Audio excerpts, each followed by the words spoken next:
옛날 옛적 깊고 고요한 숲속에 평온의 수도원이라고 불리는 작은 수도원이 있었습니다. 이 수도원의 원장은 마음이 넉넉하고 느긋한 성격을 지닌 사람이었습니다. 그는 평화로운 숲에서 신선한 공기를 마시며 매일 조용히 산책을 즐기곤 했습니다. 평온의 수도원은 늘 평화로웠습니다. 덕분에 수도원장은 매일 여유로운 나날을 보냈습니다. 달리 할 일도 없었습니다.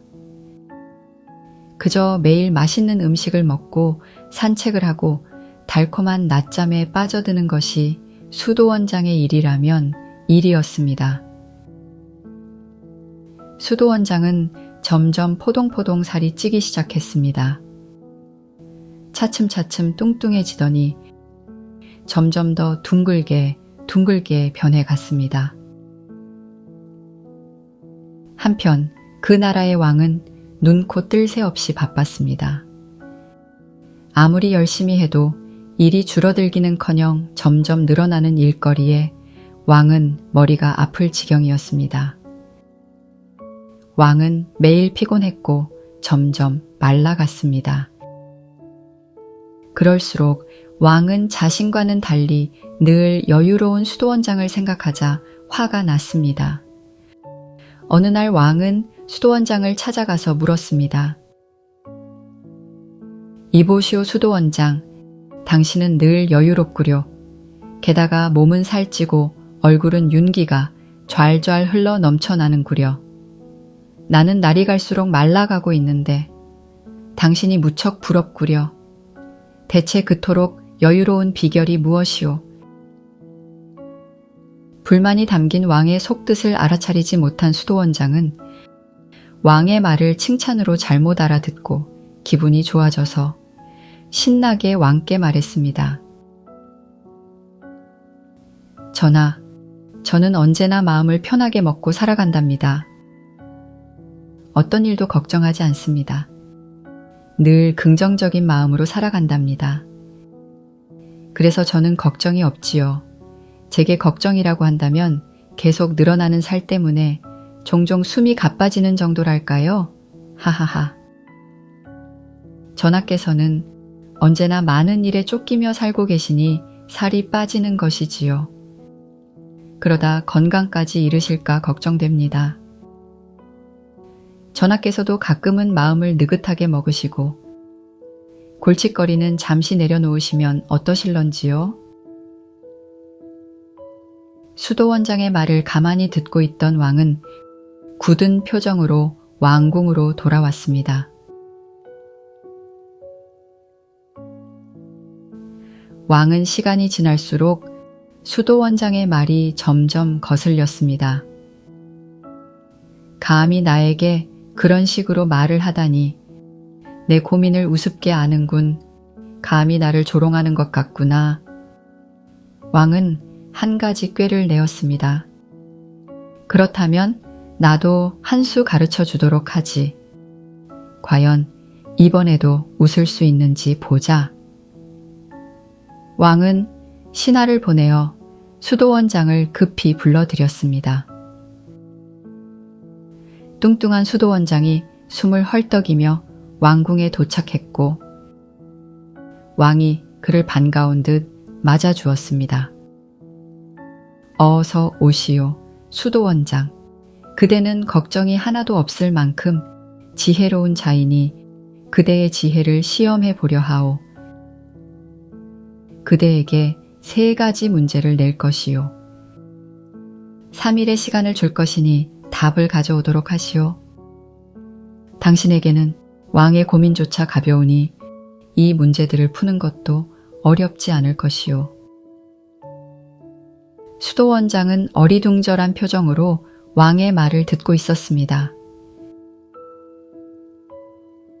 3가지 문제를 내겠소. 첫째, 내가 가진 것들 중 가장 훌륭한 예복을 입고 비단 망토를 걸친 뒤 황금 왕관을 썼을 때 이 모든 것의 가치는 얼마나 되는가?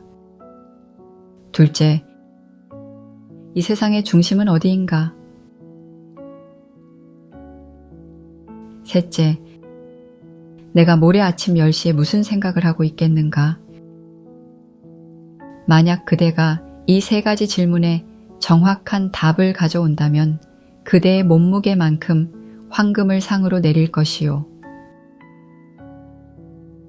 그러나 만약 하나라도 이 문제를 맞추지 못한다면 왕을 우습게 여긴 죄로 왕궁 감옥에 갇히게 될 것이요. 수도원장의 얼굴은 하얗게 질려 있었습니다. 말도 안 되는 상황이라고 생각했지만 차마 왕의 말에 토를 달 수는 없었습니다. 왕궁을 빠져나오며 수도원장은 머리를 쥐어짰습니다. 왕의 문제를 풀기 위해 온 힘을 다해 생각하고 또 생각했습니다. 하지만 아무리 머리를 이리 굴리고 저리 굴려도 답은 떠오르지 않았습니다. 수도원의 수도사들은 비틀거리며 수도원으로 들어오는 수도원장을 보았습니다. 원장님, 무슨 일인가요? 절망에 빠진 수도원장은 수도사들에게 왕과 있었던 전날의 일을 이야기해 주었습니다. 수도사들은 놀랐고 평화롭던 수도원이 갑자기 날벼락을 맞은 듯 했습니다. 이내 모두가 둘러앉아 한마음으로 왕이 낸 세 가지 문제를 풀기 시작했습니다. 하지만 밤새 머리를 맞대어 보아도 문제의 실마리조차 찾을 수 없었습니다. 한 수도사가 말했습니다. 오래도록 문제의 실마리조차 알아내지 못했습니다. 시간이 얼마 없으니 날이 밝는 대로 수도원의 온 식구들의 지혜까지 모두 모아보는 것이 좋겠습니다. 모두 고개를 끄덕였고 날이 밝자 수도원장은 수도원의 모든 사람들을 불러 모았습니다.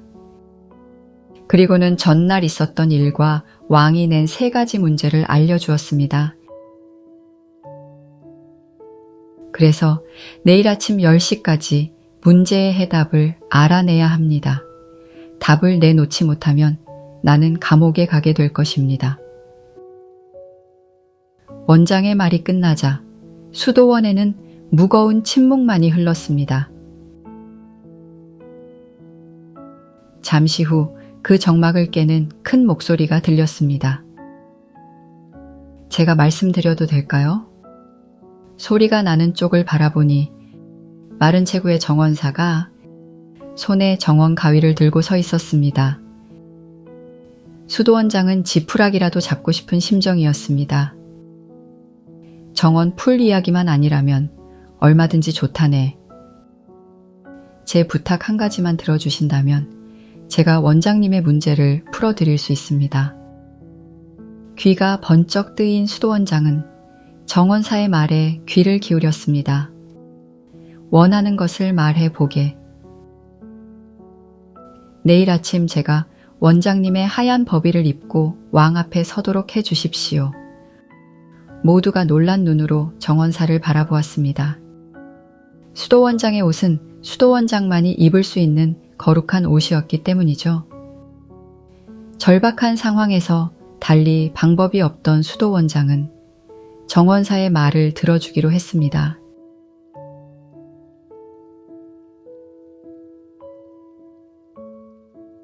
다음 날 정원사는 수도원장의 법의를 걸치고 궁전을 향해 출발했습니다.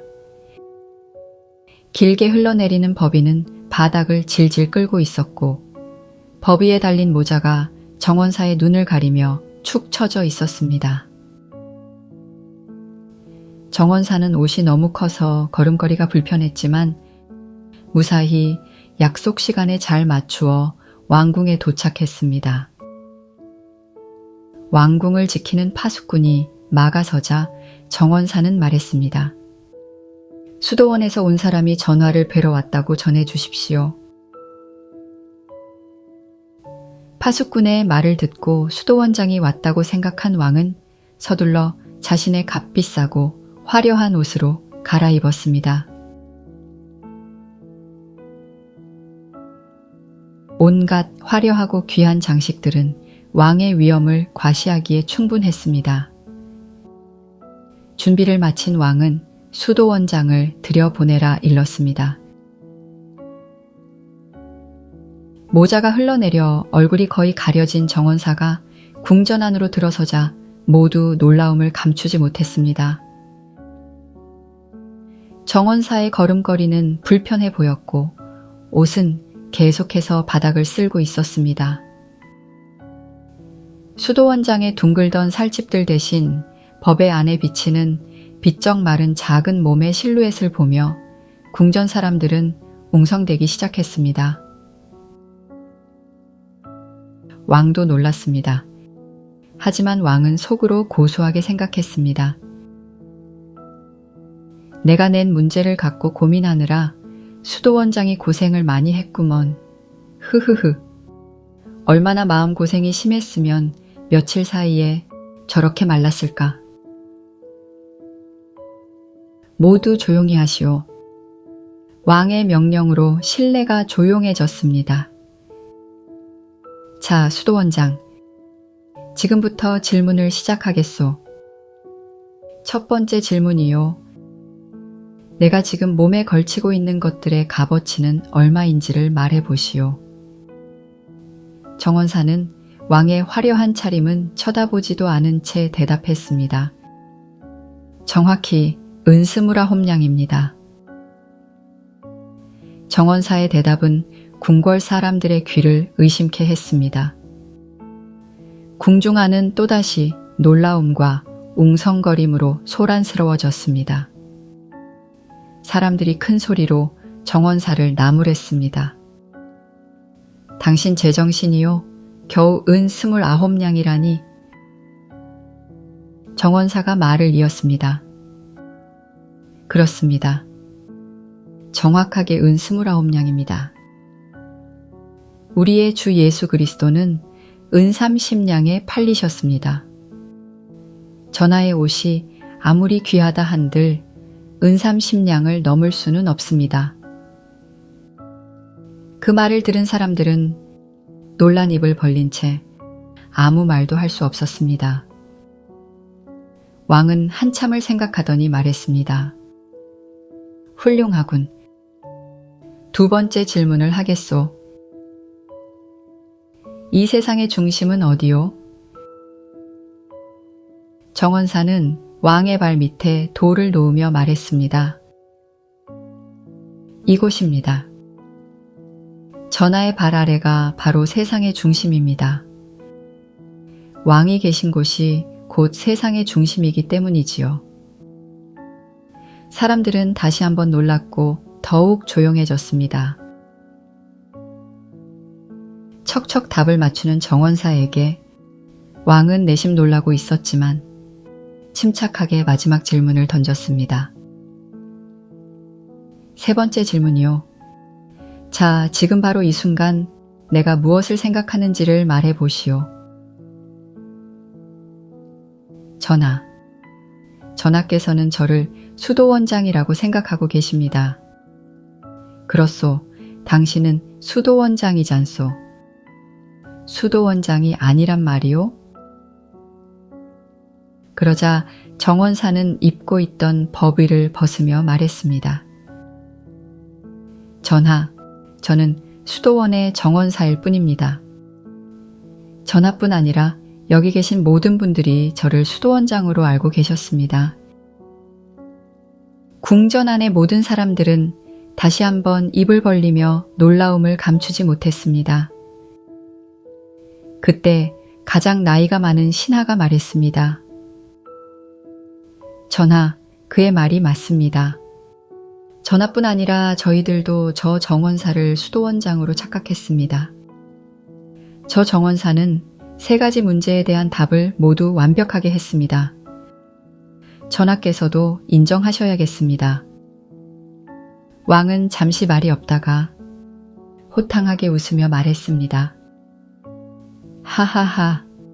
참으로 영리하구나. 인정하지 않을 수 없군. 이 정원사가 우리 모두를 감쪽같이 속였구나. 그렇지만 오히려 기쁘구나. 말라깽이 정원사여서 다행이야. 진짜 수도원장이었다면 왕궁의 금이란 금은 남아나지 않았을 테니까. 왕은 정원사의 몸무게만큼의 금을 저울에 달았습니다. 그리고는 정원사가 수도원으로 돌아갈 때 시종들로 하여금 금이 든 자루들을 날라주라고 명령했습니다. 정원사는 그야말로 금을 환영하며 수도원으로 돌아갔습니다.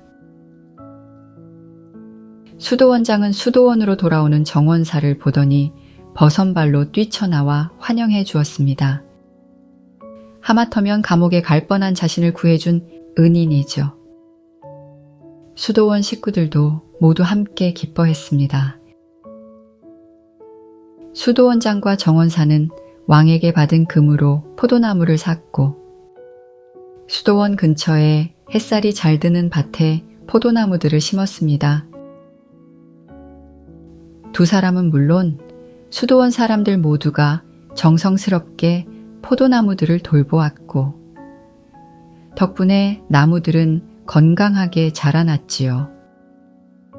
매년 가을이면 그 넓은 포도밭에서는 붉고 보랏빛으로 반짝이는 탐스러운 포도들이 주렁주렁 열렸어요. 그럴 때면 포도의 달콤한 향기가 바람에 실려 그 나라에 온가득히 퍼지곤 한답니다. 수도원장과 정원사는 잘 익은 포도들을 골라 정성껏 포도주를 만들었습니다. 그리고 그 포도주를 큰 통에 가득 담아 왕에게 보냈습니다. 왕이 나라 일에 지칠 때 포도주를 마시고 힘든 일상을 달래길 바라는 마음으로 말이죠. 왕은 그들이 보내온 달콤하고 맛있는 포도주를 마시며 그 해에 일어난 일들을 돌아보곤 합니다. 포도주 한 모금의 모든 걱정과 피로가 사르르 녹아내리는 것을 느끼면서 말이죠. 어디선가 달달한 포도향이 불어옵니다. 지혜로운 정원사였습니다. 모두 좋은 밤 되세요.